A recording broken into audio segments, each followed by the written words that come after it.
Free mind sciences में खुशामदीद। मैं हूं नेमल खान, पेश करने जा रही हूं अपनी एक लिखी हुई प्यारी सी गजल। मुलाहिजा फरमाइएगा।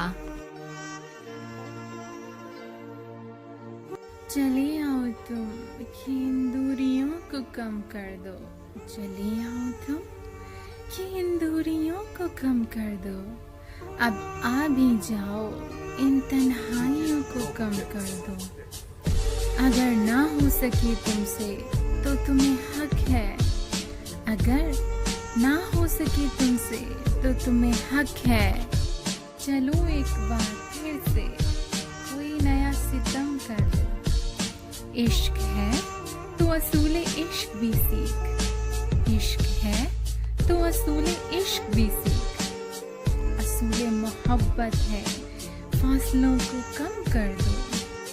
असूले मोहब्बत है, फासलों को कम कर दो। राज़े जिंदगी के तू कितने सवाल रखता है, राज़े जिंदगी के तू कितने सवाल रखता है। जवाब चाहता है तो सवालों को कम कर दो। जवाब चाहता है तो सवालों को कम कर दो।